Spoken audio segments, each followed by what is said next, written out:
کو اگر جہاں تک بات آتی ہے تبلیغ کی، تو ابھی تھوڑی دیر پہلے بات ہو رہی تھی کہ کچھ لوگوں کا جو خیال ہے وہ یہ ہے کہ ڈاکٹر صاحب کی کچھ ایسی تقاریر ہیں، کچھ ایسے بیان ہیں جن کی وجہ سے جو نوجوان نسل ہے وہ، یہ بیسیکلی ایک الزام لگایا گیا نا کہ نوجوان نسل جو ہے وہ اس طرف جا رہی ہے یا دوسرے کاموں کی طرف جا رہی ہے. تو یہاں پر ایک، جیسا کہ آپ نے بھی تھوڑی دیر پہلے ذکر کیا، اب انڈین موویز کو دیکھا جائے اور ان کے مواد کو دیکھا جائے اور ان کی جو ایک تھیم ہے اس کو دیکھا جائے، تو پھر اس چیز کا فیصلہ کیا جائے کہ پورے خطے میں دہشت گردی کون پھیلا رہا ہے. صحیح بات. آپ اس بارے میں کیا کہیں گے؟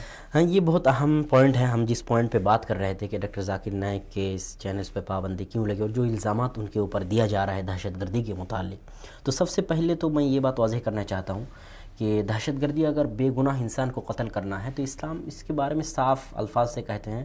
سورہ آل عمران سورہ مائدہ 32 نمبر آیت ہے کہ اللہ من قتل الناس، یعنی ایک نفس، ایک انسان کو بھی اگر کوئی مارا تو فکأنہ قتل الناس جمیعا، تو گویا کہ پورے دنیا کے انسان کو انہوں نے مارا ہے. تو یہ انسان کا صاف صرف یہی تک نہیں ہے بلکہ جنگ میدان میں رسول اللہ صلی اللہ علیہ وسلم نے صحیح بخاری 3014 جو ہے 3014 نمبر حدیث میں رسول صلی اللہ علیہ وسلم نے صاف الفاظ میں کہہ دیا کہ نہا عن قتل النساء والصبیان، جنگ میدان میں بھی لڑکیوں کو اور صبیان بچے کو قتل سے منع کیا گیا. تو یہ اسلام کا چہرہ ہے. اسلام میں دہشت گردی بالکل ممنوع اور حرام ہے، اس کا کوئی بھی گنجائش نہیں ہے. اور ایک اسلامک پریچر ہونے کے ناطے ڈاکٹر ذاکر نائک اس چیز کو اور واضح کیا ہے کہ اسلام کے ساتھ دہشت گردی کا تعلق تو بہت دور کی بات ہے، بلکہ دہشت گردی کے قلع و قمع میں سب سے زیادہ کردار جو ہے اسلام کا ہے. یہاں پر ایک چیز میں ایڈ کرنا چاہتا ہوں کہ آپ نے بات کی نا کہ ایک انسان کا قتل، انسان کو اگر آپ ایک پوائنٹ پہ رکھ لیں، اسلام تو کسی جانور پر بھی ظلم نہیں کرنے دیتا، کسی جانور پر بھی ظلم نہیں کرنے دیتا. وہ حدیث مشہور حدیث ہے کہ ایک بلی کو بند کر کے رکھا تھا تو اس کے لیے جنت، چاہے کتنا بھی عبادت گزار ہو، اس کے لیے جنت کو حرام قرار دیا گیا. اور ایک جو لڑکی بہت خراب ہے، خبیث ہے، وہ ایک کتے کو پانی پلایا تو ان کے لیے جنت کر دیا اللہ سبحانہ و تعالیٰ نے. تو یہ انسان تو بہت دور کی بات ہے، بلکہ جانوروں پر جو شفقت، جو رحمت، اللہ رسول صلی اللہ علیہ وسلم نے اور واضح الفاظ میں کہا کہ ارحموا من فی الارض یرحمکم من فی السماء، دنیا میں جو ہے تم ان پر رحم سے پیش آؤ، رحم برتاؤ کرو تو اللہ سبحانہ و تعالیٰ تم پہ رحم کرے گا. تو یہ اسلام کے ساتھ اس کا کوئی تعلق ہے ہی نہیں، یہ سوال ہی پیدا نہیں ہوتا ہے. میں آپ کو ایک مزے کی بات بتاؤں کہ جو لوگ دہشت گرد ہیں، ہم دہشت گرد کے نام پہ جانے جاتے ہیں، چاہے ISIS ہو، کوئی بھی ہو، یہ کس کو مارتا ہے؟ مسلمانوں کو مارتا ہے. رسول صلی اللہ علیہ وسلم نے جو فرمائے ہیں ابو داؤد کی حدیث میں 4766 والی حدیث میں کہ جو خوارج ہیں، خوارج کا جو عقیدہ ہے دہشت گرد کے عقیدے سے ملتا جلتا ہے، تو وہ یقتلون اہل الاسلام، مسلمانوں کو مریں گے، اور ویترکون اہل الاوثان، جو غیر مسلم ہے اس کو چھوڑ دے گا. تو جو دہشت گرد ہے وہ بھی مسلمانوں کو مار رہے ہیں، جو دوسرے ملک دہشت گردی کی مخالفت کر رہے ہیں وہ بھی دہشت گردی کر کے مسلمانوں کو مار رہے ہیں. جیسے فلسطین میں اسرائیل، یہ دہشت گردی ہے. غیر مسلم جو بے گناہ ہیں ان کو مارنا. اب بورما کی حالت دیکھیے، میانمار کی حالت دیکھیے، وہاں مسلمان بے گناہ مسلمان ہیں، ان کے اوپر بدھسٹ جو ظلم کر رہا ہے، یہ دہشت گردی ہے. دہشت گرد مسلمان کو مار رہا ہے، جو غیر مسلم ہے، جو دہشت گردی کی مخالفت کرتا ہے، وہ خود دہشت گردی کر کے مسلمانوں کو مار رہا ہے. اور جو دہشت گرد کی مخالفت کرتا ہے وہ دہشت گرد کے الزام میں مسلمانوں کو مار رہا ہے. تو ہر کوئی جو ہے مسلمانوں کو مار رہا ہے. خلاصہ ہے مسلمانوں کو مارنا. دہشت گرد بھی مسلمانوں کو مار رہا ہے. ISIS کوئی بھی دہشت گردی تنظیم ہو، آپ نہیں دیکھیں گے کہ کہیں امریکہ میں، انگلینڈ میں، جاپان، فرانس میں ان کے بم دھماکہ ہوتے ہیں، سوئسائڈ بمبنگ ہوتے ہیں. کہاں ہوتا ہے؟ پاکستان میں ہوتا ہے. کون مارتا ہے؟ مسلمان مارتا ہے. مسلم ملک میں بم دھماکہ کرتے ہیں. عراق میں، شام میں کون مرتا ہے؟ مسلمان مرتا ہے. دہشت گردی کے الزام میں جو امریکہ وغیرہ نے حملہ کرتا ہے، کس کو مارتا ہے؟ مسلمانوں کو مارتا ہے. وہ خود دہشت گردی کر کے بھی مسلمانوں کو مارتا ہے. تو اس کا دہشت گرد مطلب یہ صرف ایک بناوٹی ہے اور مسلمانوں کو مارنے کا ایک جو ہے طریقہ ہے. یہ اللہ کے رسول کی حدیث سے واضح ہوتا ہے کہ جو دہشت گرد ہیں، خوارج ہیں، ان کا مقصد جو ہے مسلمانوں کو مارنا. تو جو مسلمانوں کو مار رہا ہے اس کے ساتھ اسلام کا کیا تعلق ہو سکتا ہے؟ یہ تو واضح ہے.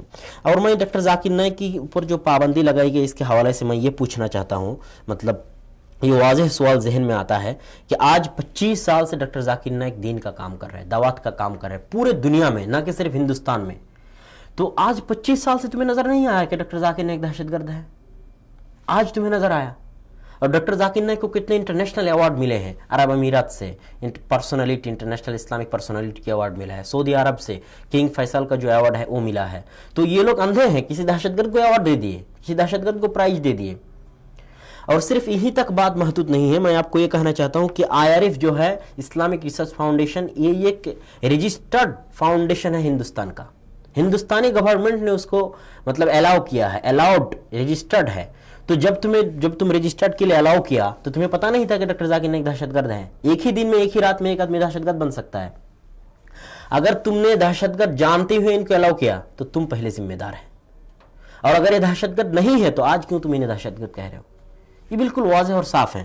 اور یہ لوگ جو اعتراضات ڈاکٹر ذاکر نائک کے اوپر کرتے ہیں، آپ ایک چیز کو مد نظر رکھیے گا، میں ناظرین سے بھی کہتا ہوں کہ جب کسی چیز کو بینڈ کیا جاتا ہے تو ان کا ایک اپنا موقف ہوتا ہے، چاہے ایک مطلب مجرم، سب سے گھٹیا مجرم کیوں نہ ہو، ان کا اپنے موقف اظہار کرنے کا ان کو موقع دیا جاتا ہے۔ تو لیکن ڈاکٹر ذاکر نائک IRF پہ تم نے بینڈ کر دیا، پابندی لگا دی، کبھی ڈاکٹر ذاکر نائک سے پوچھ تچھ کی کہ تمہیں جو ثبوت ملے، تمہیں جو وجوہات ملے ڈاکٹر ذاکر نائک کے ساتھ دہشت گردی کے تعلقات کا، ان کے بارے میں تمہیں چاہیے تھا کہ تم ڈاکٹر ذاکر نائک سے پوچھ تچھ کرو، بغیر پوچھ تچھ۔ بالکل، اس میں محمد عاقل صاحب نے بھی بات کی تھی کہ بغیر پروف کے، بغیر ان کا جواب سنے، یہ چیزیں بغیر پوچھ تچھ کے آپ نے بینڈ کر دیا۔ جیسا کہ ہمارا بھی پروگرام کا جو وقت ہے وہ بالکل مختصر سا رہ گیا۔ اب یہاں پر ڈاکٹر صاحب کی ایک جو ذمہ داری تھی، انہوں نے اپنے اچھے طریقے سے اپنی ذمہ داری جو ہے وہ نبھائی ہے۔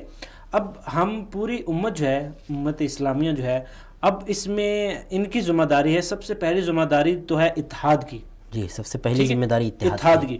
اور جیسا کہ اسلام کی جو بنیاد ہے وہ امن ہے، بھائی چارہ ہے، پیار محبت ہے، تو اب یہ جو دوسرے کفریہ طاقتیں ہیں وہ تو ہر لحاظ سے ان کو یہ چیز قابل قبول نہیں، اور وہ مختلف الزامات لگاتے رہیں گے۔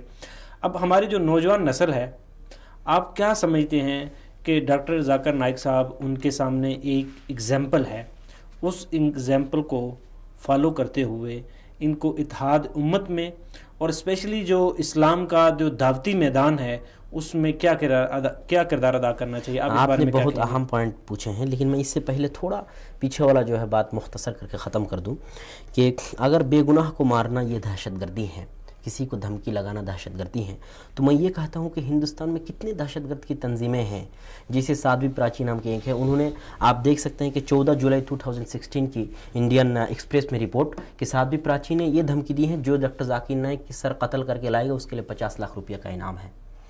اور جو ہے یوگا آدتیہ ناتھ جو ہے، انہوں نے ایک تقریر میں کہا ہے کہ تم نے مسلمان کی ماں بہن کو قبر سے نکالو اور ان کے ساتھ بلاత్కాر کرو۔ سن 1992 میں انہوں نے بابری مسجد کو شہید کر دیا۔ 2002 میں قتل عام ہوا ہے مسلمانوں کا گجرات میں۔ تو کیا یہ سب دہشت گردی نہیں ہے؟ دہشت گرد صرف مسلمان ہے؟ کیا یہ لفظ مسلمانوں کے ساتھ خاص ہے؟ یہ ڈبل اسٹینڈرڈ ہے، پورے دنیا میں چل رہا ہے کہ جب کوئی غیر مسلم مسلمان کو قتل کرتا ہے تو اس کی طرف کوئی بھی نہیں دیکھتا ہے، اور جب مسلمانوں کے اوپر ظلم ہوتا ہے تو کوئی نہیں دیکھتا ہے، اور مسلمان جب دین کا کام کرتا ہے، حق بولتا ہے۔ یہ ہیومن رائٹس سے بھی متعلق ہے کہ ہر انسان کو اپنی بات پیش کرنے کا حق ہوتا ہے۔ تو تسلیمہ نسرین، سلمان رشدی جو ہیں، ان کی بات کو واضح کرنے کے لیے پورے جو ہے مغربی ممالک ہیں، ان کے لیے مطلب جو اسلام کی مخالف بولے گا، اسلام کی مخالفت کرے گا، ان کے لیے ہیومن رائٹس ہیں، لیکن جو اسلام کی پرچر کرے گا ان کے لیے ہیومن رائٹس نہیں ہے۔ جیسے آپ دیکھ سکتے ہیں پاکستان میں بلاسفیمی، رسول اللہ صلی اللہ علیہ وسلم کی کوئی گالیاں دیا جائے، کوئی غلط بات کیا جائے تو ان کے لیے قانون ہے کہ بلاسفیمی کے جو قانون ہے، تو ان کو بینڈ، ان کے اوپر بینڈ لگانے کے لوگ جو ہے مطلب تلے ہوئے ہیں۔ تو اسلام کی مخالفت کرے تو ہیومن رائٹس آ جاتا ہے۔ اب ڈاکٹر ذاکر نائک اسلام کا صاف و شفاف چہرہ لوگوں کے سامنے پیش کرے تو ہیومن رائٹس کہاں رہتا ہے؟ یہ ڈبل اسٹینڈرڈ کب ختم ہوگی؟ ابھی کی حالت دیکھیے، آج مطلب اسی موجودہ صورتحال دیکھیے کہ میانمار میں لاکھوں کروڑوں مسلمانوں کو مارا جا رہا ہے، تو کسی کی نظر اس کی طرف نہیں ہے۔ اور جب اسرائیل میں آگ لگ گیا تو پورے دنیا میں کھلبی مچ گیا، اور ان کی مدد کے لیے وہ لوگ آ گئے۔ تو کیا جو بورما میں مارے جا رہے ہیں مسلمان، کیا وہ جانور ہے؟ کیا وہ انسان نہیں ہے؟ ان کے لیے ہیومن رائٹس نہیں ہے؟ صرف یہودی، کرسچین، ہندو، بدھسٹ، ان کے لیے ہیومن رائٹس ہے؟ یہ ڈبل اسٹینڈرڈ ہے۔ US، UK، UN کوئی بھی کہہ لیجئے، ان لوگوں کا ڈبل اسٹینڈرڈ ہے، اور مطلب اس کی مخالفت جو ہے یہ واضح ہے، یہ ڈبل اسٹینڈرڈ۔ اور موجودہ صورتحال میں آپ نے پوچھا کہ نوجوانوں کو کیا کرنا چاہیے، تو نوجوانوں کو جو مطلب وہ بھائی بہت اچھی بات بتائے ہیں کہ ہمیں اونچا خواب دیکھنا چاہیے۔ عثمان بزنی صاحب، ہاں جی، عثمان بزنی نے بتائے تھے کہ اونچا خواب دیکھنا چاہیے۔ میں بھی کہتا ہوں کہ آپ اگر آسمان میں پہنچنے کا خواب دیکھیں گے تو کم از کم قمر چاند تک تو پہنچیں گے، چاند میں پہنچنے کا خواب دیکھیں گے تو اڑ ہی نہیں سکتے ہیں۔ تو ڈاکٹر ذاکر نائک نے احمد دیداد سے متاثر ہو کے جو ہے اتنا بڑا کام کیا کہ ڈاکٹر ذاکر نائک، احمد دیداد صاحب بولے کہ میں نے پوری زندگی میں جو کام نہیں کر پائے تم نے 4 سال میں وہ کر دیے۔ تو ڈاکٹر ذاکر نائک سے متاثر ہو کے ہمیں بھی کچھ کرنا ہے. میں نے اپنے ابو جی سے پوچھا تھا کہ ڈاکٹر ذاکر نائک کو پوچھیے گا کہ وہ مطلب کتنا محنت کرتے ہیں. تو ڈاکٹر ذاکر نائک کے بارے میں انہوں نے بتایا، ان سے پوچھ کے، ڈاکٹر ذاکر نائک سے پوچھ کے، کہ وہ پورے دن میں صرف 3 گھنٹے سوتے ہیں. 24 گھنٹے کا جو دن اور رات ہے صرف 3 گھنٹہ سوتا ہے، اور پورا دن جو ہے کام میں لگا رہتا ہے، مطالعہ کرنے میں، ریڈنگ، اسٹڈی اور تقریر دعوت کا کام. صرف 3 گھنٹہ سوتا ہے. اور ہمارے نوجوان نسل 3 گھنٹہ جاگتے ہیں. انہوں نے ٹیکنالوجی اور میڈیا کو استعمال کر کے اسلام کا کام کیا، اور ہم میڈیا اور ٹیکنالوجی کو استعمال کر کے ہمارا نوجوان برباد ہو رہا ہے. مووی فلمز دیکھ کے ہمارا نوجوان برباد ہو رہا ہے. اسی میڈیا کو استعمال کر کے ڈاکٹر ذاکر نائک نے اسلام کا کام کیا.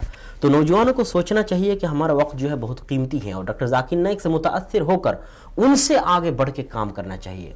اور جی بالکل، یہ آپ نے بڑی اچھی بات کی ہے.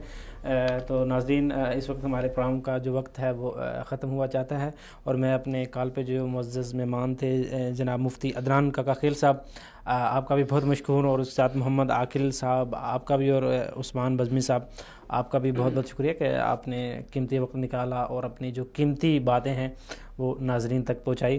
اور میں اپنے اسٹوڈیو کے مہمان عبداللہ بن عبدالرزاق صاحب آپ کو بھی بہت بہت مشکور ہوں کہ آپ نے جو ایک واضح نقطہ جو تھا، ٹھیک ہے، وہ عوام کے سامنے رکھا، اور جو کچھ غلط فہمیاں تھیں ان کو بڑے اچھے طریقے سے اور وضاحت کے ساتھ جو ہے وہ تمام جو سوالات اور جو شبہات تھے اس کو بڑے اچھے طریقے سے اور وضاحت کے ساتھ پیش کیا. میں آپ سب مہمانوں کا بہت مشکور ہوں. تو ناظرین، ڈاکٹر ذاکر نائک صاحب ہمارے سامنے ایک سمبل ہے. انہوں نے ٹیکنالوجی کا استعمال کیا، اور اس ٹیکنالوجی کے استعمال کو کرتے ہوئے اسلام کی خدمت کی.